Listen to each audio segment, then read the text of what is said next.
No disrespect, Mr. Gibbs, but ain't you a documented snitch? Documented, yes, but find someone that will say, based upon my cooperation, they or someone they know went to prison or did time. Now, Brian Glaze Gibbs has been going on for years about his cooperation and who he cooperated on. And based upon his thousands of videos that he only told on people that are deceased. So now today I'm only answering his requests. He said to find anybody but a dead body that did time based upon his testimony.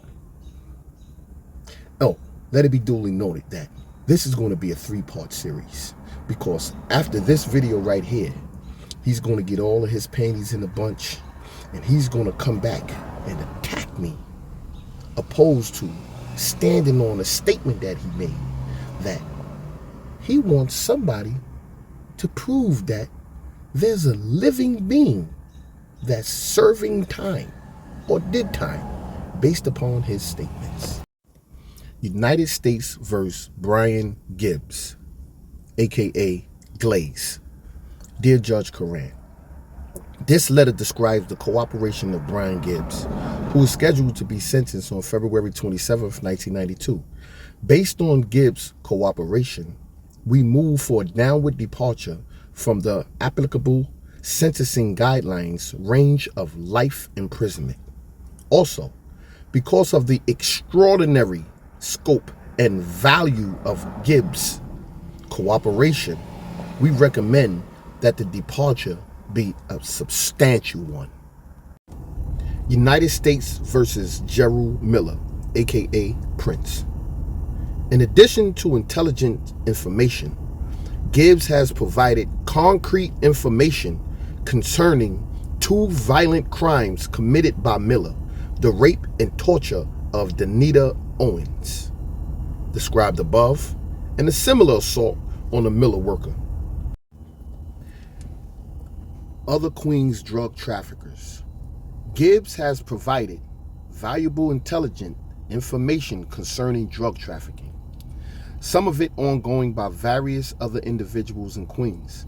Those individuals include Lorenzo Nichols, associate Luke Steffen, recently released from prison; Ramel Williams, the husband of Nichols; niece Maurice Nichols Williams, and Lance, Tony and Todd Furtado. In addition, Gibbs has provided intelligent information concerning Corbett Johnson, aka Black Just, Troy Jones, aka Baby Wise, and James Anthony, aka Bimmy. State investigations of those individuals are underway. Did I just say James Anthony Bimmy? We're going to get back to that one there. Gibbs has provided extensive information concerning a large-scale wholesale drug operation headed by Jesus Valentine. This motherfucker done told on Jesus. This nigga done told on Jesus Christ. God. Lorenzo Nichols, aka Fat Cat. At the time of his arrest, Gibbs was the principal enforcer for Lorenzo Nichols. Because of his key role, Gibbs was privy to extensive information regarding Nichols' drug trafficking operation and related violence. Since his first debriefing in January 1989, Gibbs has provided that information in rich detail. He has given a detailed description of Nichols' case. This is the same guy that was telling on Fat Cat and then went to visit him. He went to visit him after he told on him. Howard Mason, aka Pappy. While Gibbs initially was reluctant out of fear to provide information concerning Mason, he eventually gave a detailed description of Mason's drug operation and his involvement in violence, murders. That information was valuable for intelligent purposes and also gave us confidence in our prosecution theory concerning the murder of New York City police officer Edward Barnes. For example, Gibbs told us that shortly after Officer Barnes' murder, he was complaining that the murder had been foolish and that those responsible should be killed. David Clary, who was present, pulled Gibbs aside and told him that he had killed Officer Barnes because Pappy wanted it done. Chris Jughead Williams. Gibbs has provided intelligence information regarding Nichols Lieutenant Chris Jughead Williams, who is under indictment in Queens in connection with Officer Rooney's murder. While Gibbs had limited dealings with Williams, he has given Queens prosecutor leads that may be helpful in their prosecution. Emery Bugout Matthews. Gibbs also provided detailed information regarding another Nichols lieutenant, Emery Bugout Matthews. That information included descriptions of drug transactions, a turf battle between Matthews and Jeffrey Ruffin, and drug-related violence.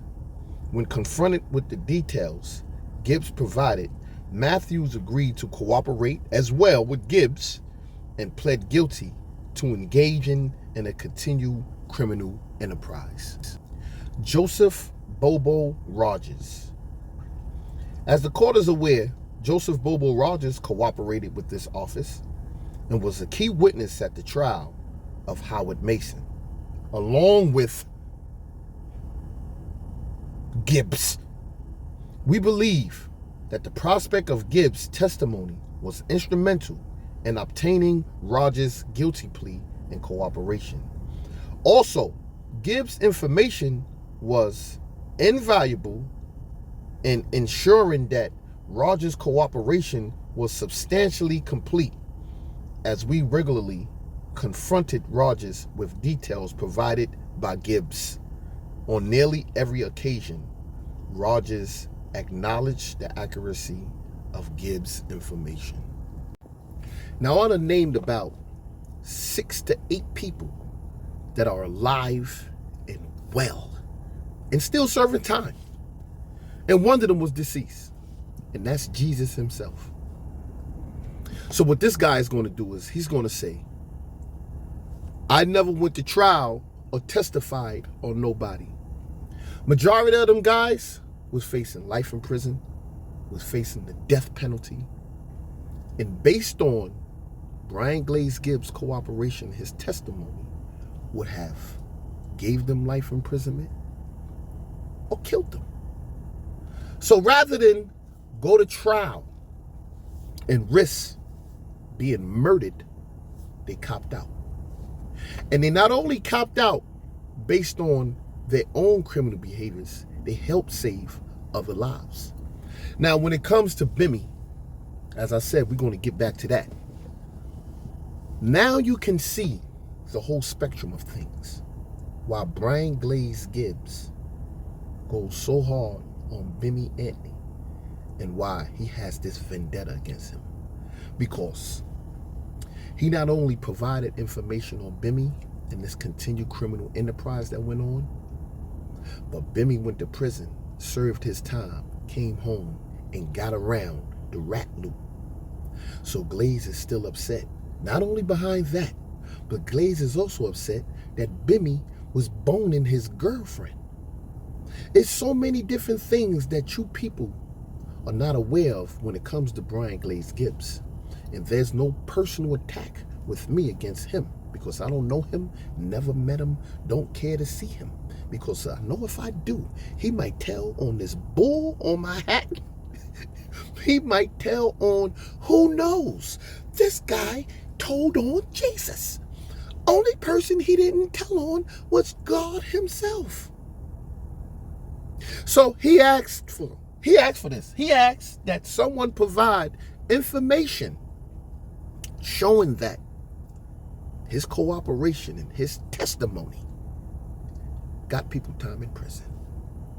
If he never cooperated with the federal government, Kings County, God, the devil, if he didn't cooperate with none of them, no one would have knew nothing.